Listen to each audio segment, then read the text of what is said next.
When we took this on, we knew it was a massive undertaking. It's the biggest launch in the history of the company.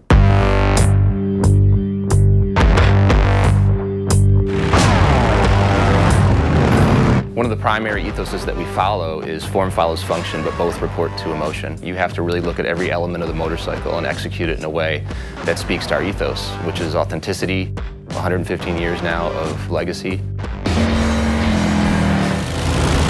It was exciting and a little scary, designing brand new product and bringing in the latest technology and the features, but we need to retain the lineage, the DNA, the styling cues, and keeping what makes a Harley a Harley. We wanted to bake in the soul of a Harley-Davidson motorcycle, and we talked to customers around the world and kind of pick their brains about what they'd like to see from the next generation cruiser from Harley-Davidson. They want tradition, but they also want technology. They wanted to experience the best of both worlds, and that's what these motorcycles deliver. So there's 8 models in the lineup. Each model has a defined personality, if you will. It's about fit and it's about attitude, and they each have their own unique feel, and it will be different for each customer.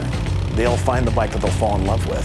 These are game-changing motorcycles. Everything about these motorcycles is an improvement over what our current bikes are. People's minds are blown. The Milwaukee 8 is our first 4-valve big twin powertrain. It is the best V-twin we've ever made. We did some benchmark testing against our current twin cam high output 103. That Milwaukee 8 rider is going to be 3 bike lengths ahead of the twin cam rider from 0 to 60. From 60 to 80, you gain another bike length. It's a substantial difference in terms of acceleration and power.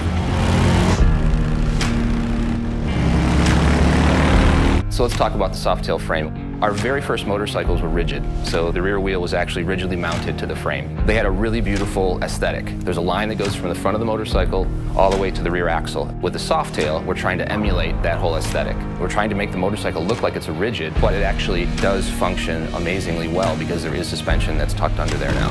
When they see them for the first time, they'll appreciate the style, but when they experience the goodness of a lightweight, awesome handling Softail chassis, I can't wait for people to ride them.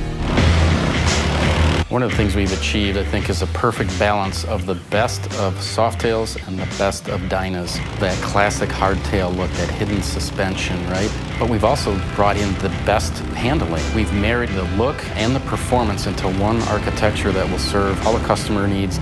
Most bikes have lost in the range of 30 pounds. The bikes feel lighter, they're easier to move around in your garage, more nimble, more flickable when you're on the road. These are the best cruiser bikes that Harley's ever built.